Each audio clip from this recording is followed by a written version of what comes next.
Happy Monday, everybody. Hope you had a great weekend, and welcome to the first episode of the week. It's Red Sox Now, presented by Fan Art, rocking the Portland Sea Dogs, one of their alternate logos.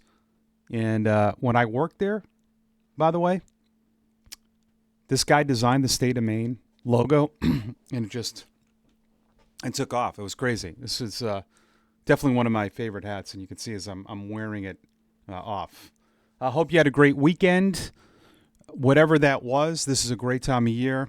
We have people all over the country that watch this. You know, I've learned that from your comments. Keep them rolling in. And so not everyone experiences the New England fall. Like I'm in Massachusetts. But so hopefully you had a great weekend. You know, I have Friday nights, high school football, Saturday, great day of college sports, and then, of course, the NFL Sunday. And here locally, the Patriots winning is a big deal. And I hope your favorite team won and you're enjoying the MLB playoffs. And before we get to our topics, if you could subscribe to the channel, I would really appreciate it. The subscriptions have been fantastic. First year doing this, for those wondering. But hit that subscribe. Leave your comments. We'll do them at the end of the show. We'll read them. Got 3 comments in the oven as we speak. And, like the algorithm, they like the subscriptions and the like. So keep it going. We appreciate it. And at the Radio Mike, you can follow me everywhere. For those, again, that are new, guys and gals, when you see Mike Antonellis Media on the comments, that is me. I do that personally, and our team will do that as well. You'll see a Fan Art logo, but mainly it is me. And I'll try to get to that all day. So topic number 1, and I hope you've enjoyed the playoffs. Seattle, Toronto, the top 2 teams. I don't think there's any surprises. Even though the Dodgers were a wild card, I don't think we're surprised. And they will start their series tonight in Milwaukee. In Milwaukee, the top seed. So pretty much all the top teams are in it, right? Doesn't lie. Good teams. We're seeing pitching is dominating. You know, we focus on lineups, which is fine during the regular year, but the postseason's completely different. Listen to the guys sitting up there talking, the ex-players, Jeter, A-Rod, Ortiz, all of them, how different it is in postseason, how you have to play, move runners over. But my topic today there, don't judge a book by its cover. What does that mean? Well, first inning, first batter that Bryce Miller faces is a home run. I've seen this in the minor leagues so many times where you have a home run and you have a walk. And if you're a Mariner fan, you're going, oh, man. And then that was it. That was it for Toronto. They had 4 base runners the rest of the way, 5 base runners in the game, all off the starter, Miller. And go figure, 3 perfect innings by the Seattle bullpen. Toronto's bullpen did great, too. What's dominating today is the Gausman story, and I don't love that, taking him out after 76 pitches. But it's interesting how that's dominating so much when your team had 2 hits.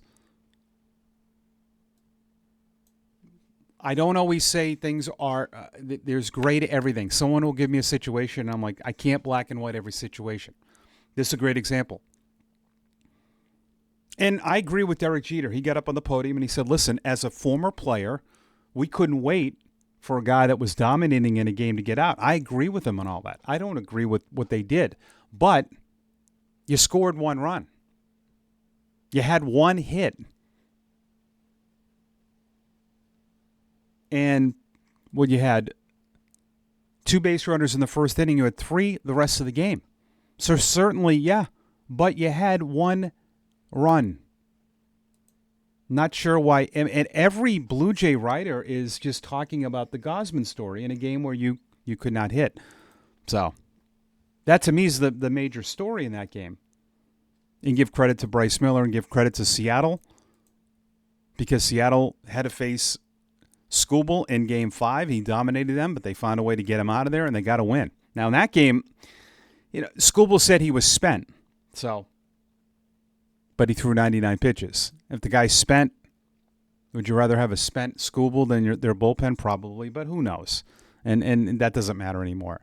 So the 2 games tonight, Seattle at Toronto at 5:03. What a weird time. That's going to be a Rogers Communications start time. And then L.A. at Milwaukee. Gilbert Yasevich tonight. That's the kid that started in A-ball, pitching game 2.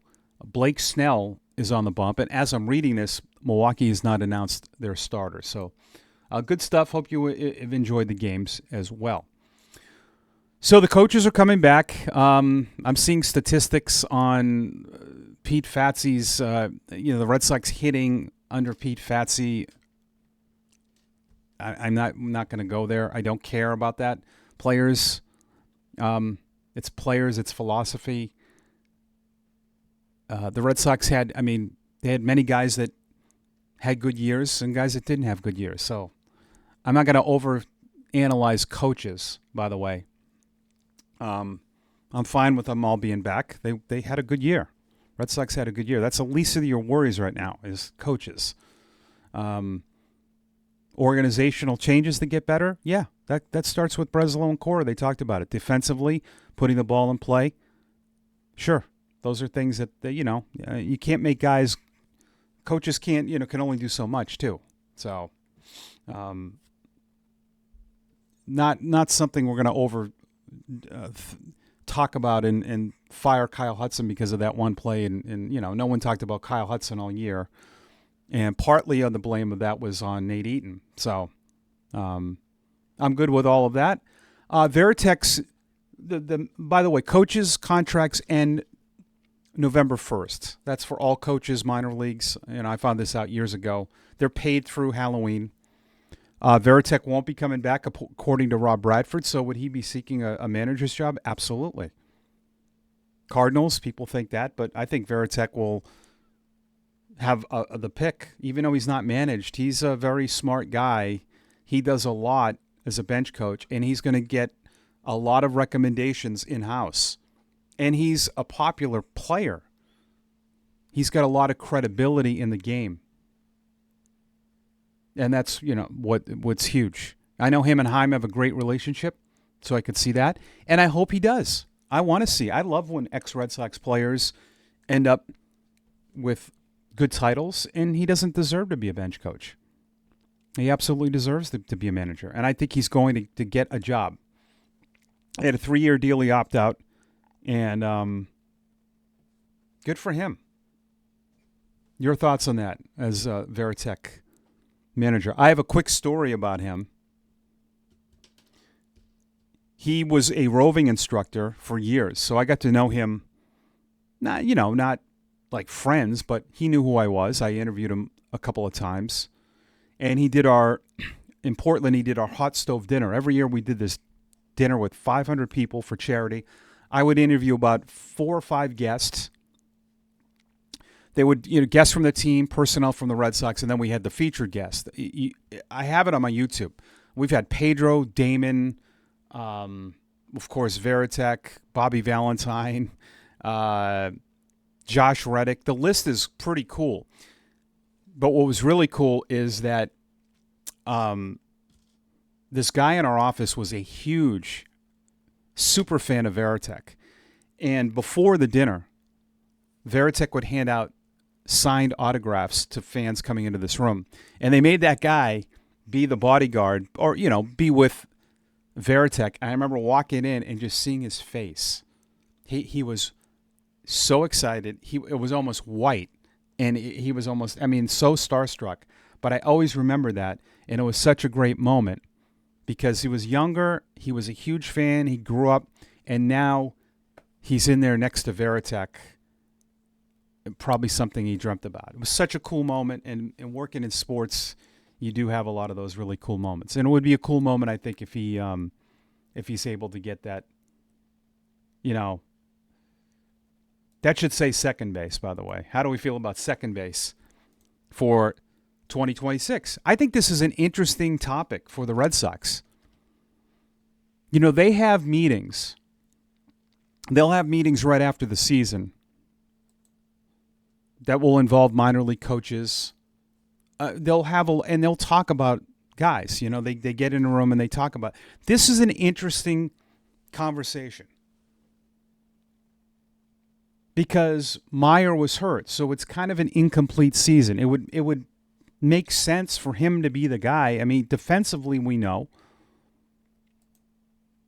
And I think if Meyer, he's still scratching the surface. He had 4 home runs and 127 at-bats. The average was not great, but his first taste of the big leagues. Still has a chance to be a really, really good impact player in the big leagues. This is what happened when guys get hurt. We forget about them. It's always the lasting impression from the end of the season. But then the Romy Gonzalez thing comes up. And you're going to have people in the room go, well, we finally get him a chance to play every day, and that worked out, didn't it? Yeah, okay, but then what about Meyer? True. Is he involved in a trade? There's going to be a lot of back and forth. They have so many options at this position where I know a lot of people think they don't and that they need to get a second baseman, and they still could do that. I don't think they're going to get Ketel Marte from the Diamondbacks. He signed. He has a team-friendly deal, and Mike Hazen, a former Red Sox executive, is not going to hand you over Ketel Marte. That would make no sense for the Diamondbacks. But they really wanted Connolly early. Would you do that? I probably would not. I'm not really, into giving up pitching because while we have seen depth, this isn't like we have 5 Garrett Crochets in your rotation. But second base is interesting because I think you learned a lot about Romy can play that position at a high level. We saw that. David Hamilton is probably a utility guy. We know that. He can play second base. We know Rafaela can play there. We know Nick Sogard can play there. Now, I'm not saying that all these guys are options to play every day. I think Nate Eaton has carved himself into a utility role, but I think it really comes down to Romy and Marcelo Meyer, right? Is that a platoon for next year? And keep Romy kind of in the same role, knowing you're going to have injuries, and then he can play. Or, is he your first baseman platooning with Casa? It's interesting. There's a lot of parts there. If you go out and bring in a first baseman, that changes everything. Romy's on the team. Is he your second baseman, and is Meyer a utility guy? It's fascinating.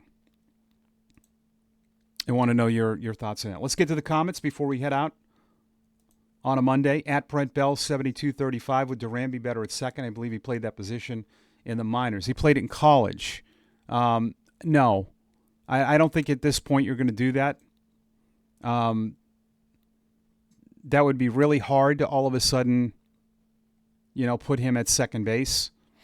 I don't think the Red Sox would do that. He played a little bit in Lowell.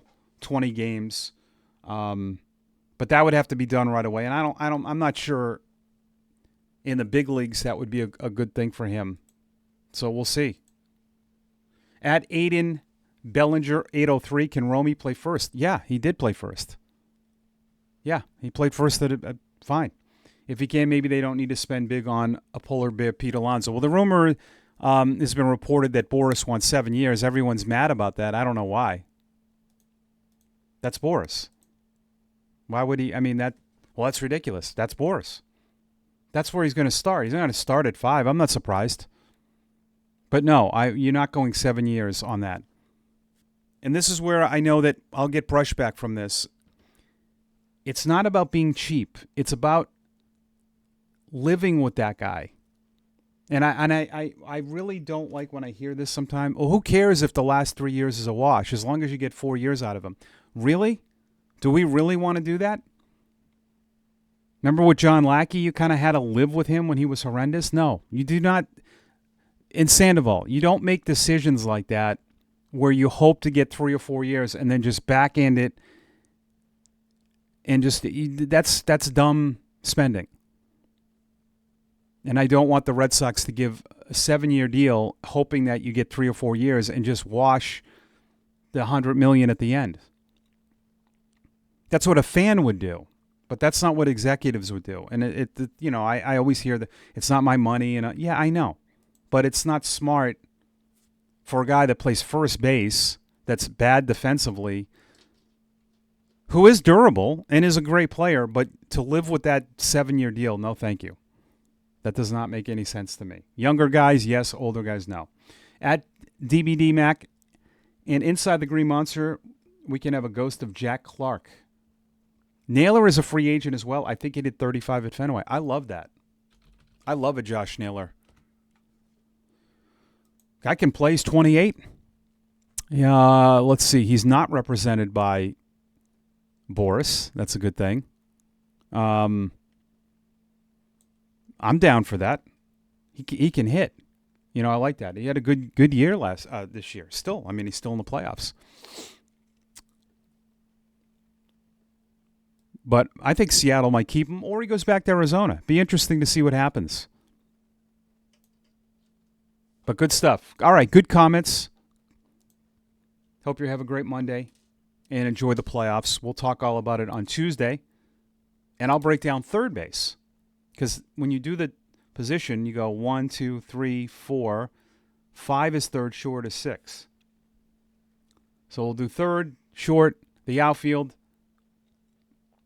starting pitching, relief pitching. That's what we'll do as we go forward.